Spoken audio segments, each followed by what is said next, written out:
Ações para a semana começando. No domingo passado não teve vídeo, porque eu estava viajando, né? Mas vamos lá, que tem muita coisa para essa semana. Bastante coisa interessante até no radar aí. Antes, começando, claro, pelo Ibov. O Ibov que tem a formação de fundo, né? Ainda desde daquele último vídeo de domingo, esse fundo não foi nem confirmado e nem anulado. Então ele segue válido. Apesar, né, do pivô de baixa aí que aconteceu também no semanal e etc, mas está tudo muito embolado ainda, numa região de suporte gráfico. É, na verdade, o sinal, vamos dizer assim, gráfico que está indicando para a gente é que segue sem uma direção técnica, sem um padrão técnico, segue sem uma direção definida e pode continuar assim por um período ainda maior, tá bom?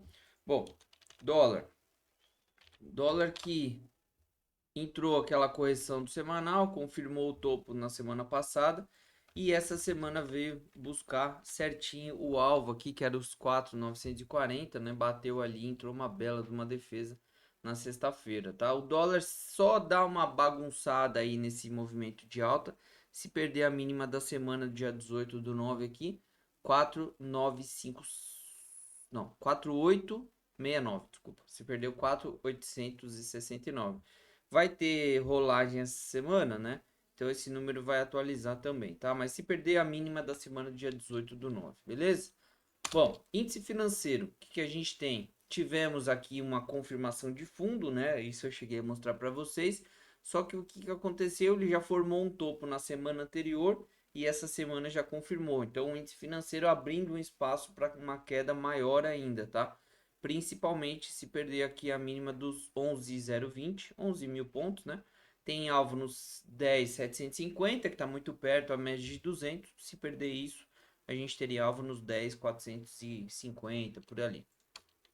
Índice de consumo, esse tinha formado um fundo lá na semana do dia 11 do 9, não confirmou, anulou o padrão e depois, né, tinha deixado uma nova formação de fundo aqui que também foi anulada, voltando, ó, para buscar o ponto de suporte aqui dos 2.430 mais ou menos, tá?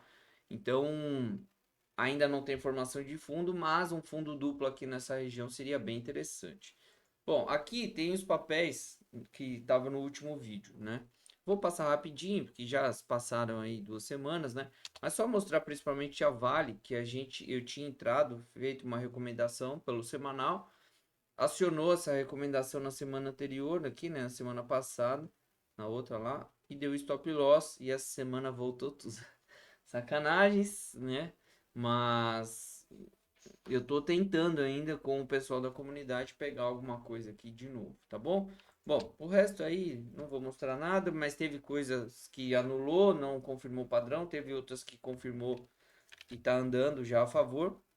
Mas olha a lista que a gente tem para essa semana, então não vamos perder muito tempo com coisas do passado, né?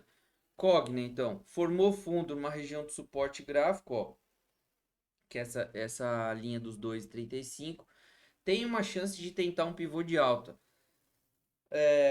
E aí, aqui pouco importa se a gente acredita, se a gente não acredita.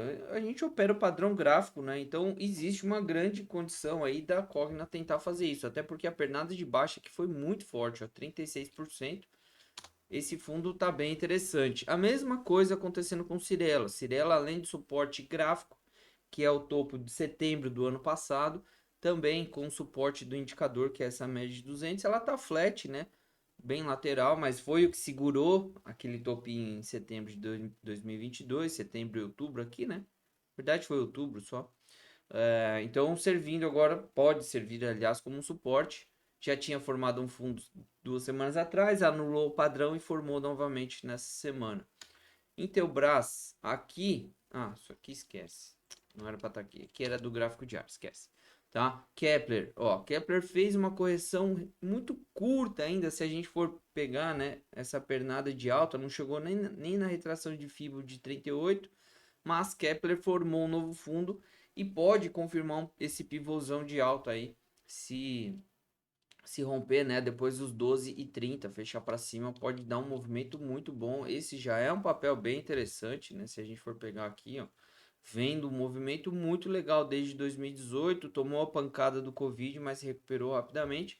Aí em 2023 teve um pivô grande de baixa aqui do semanal, né? No começo desse ano aqui, foi até maio, ó, e agora voltando para testar o ponto. Então, um papel bem interessante, vale a pena ficar no radar aí, tá?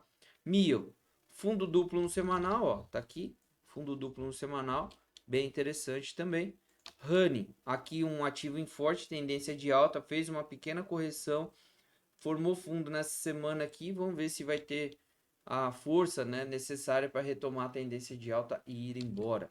Porto de Santos, STBP3, ó, fundo, né, em região de suporte gráfico, 7,50 aqui, é um ativo que fez um pivô de baixa no semanal, e é aquilo que eu sempre falo para vocês, nem sempre o primeiro pivô reverte a tendência, algumas vezes ele só vem buscar um ponto de importância maior, né?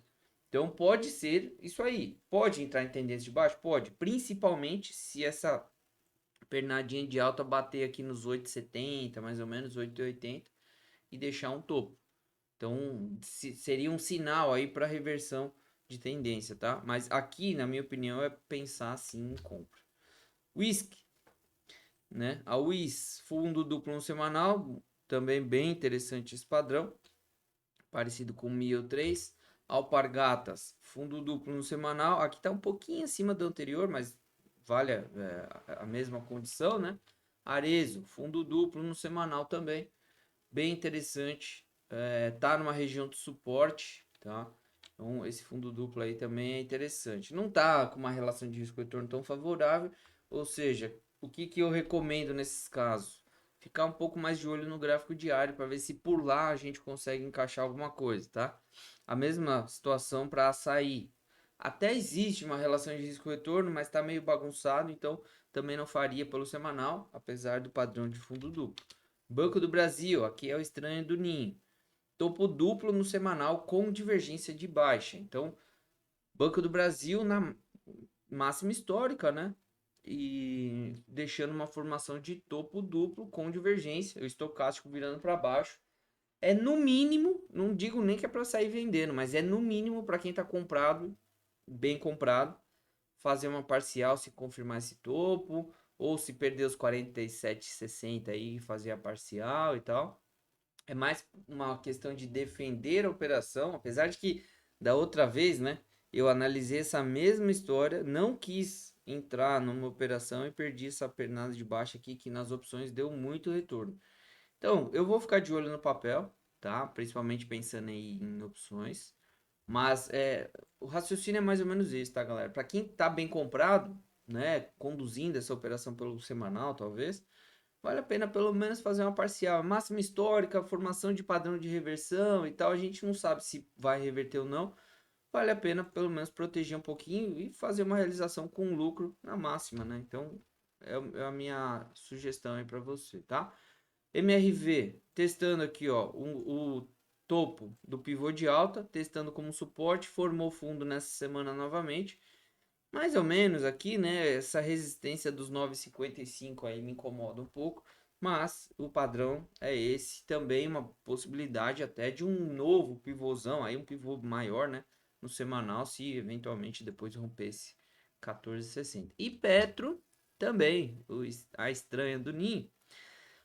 Não é nem aqui aquela situação assim, tá, galera? Vocês que me acompanham mais tempo sabem. Eu não vendo máxima histórica só por uma formação de topo, da mesma forma que eu não compro fundo na mínima histórica pela formação de fundo, né? Mas a Petro chegando em alvo, do jeito que chegou, alvo de 100% que eu tinha traçado, e essa divergência de baixa aqui foi o que me fez colocar a Petro nessa lista, tá? De novo, é a mesma coisa que eu penso sobre o Banco do Brasil. Talvez não seja nem aquela questão de sair vendendo papel, mas para quem está bem comprado, quem sabe uma parcial, né?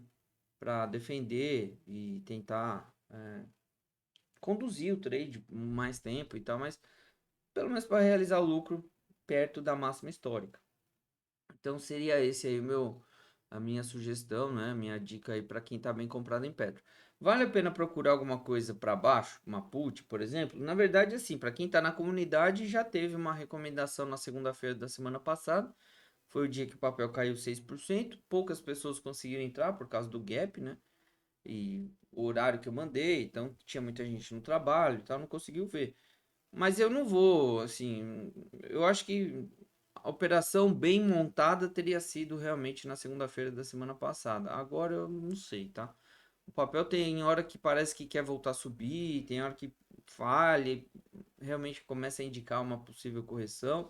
A gente teve um aumento das duas últimas semanas aqui no volume, o que pode também ser, né, um movimento exaustivo, né, assim, dessa puxada de alta na Petro e tal, pode ser um movimento de exaustão. Isso a gente só vai conseguir saber no futuro. Eu me, assim, tecnicamente falando, eu me seguraria nessa situação de uma correção um pouquinho maior, talvez, mas pensar ainda na compra, tá? Esperar a correção do semanal, eventualmente, para pensar na compra.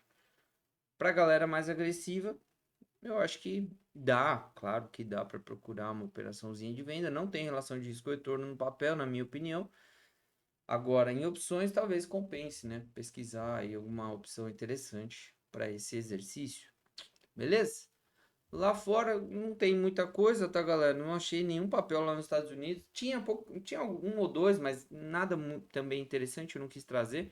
E nas criptos, tudo para cima, né? Também não tem muito o que falar. E o mercado americano, o mercado alemão segue para baixo. China, essa semana até fechou positiva, mas é só uma correçãozinha, né? Da tendência de baixa, então também nem vou mostrar. Beleza? Obrigado por ter assistido o vídeo. Uma ótima semana pra gente. Grande abraço. Fui!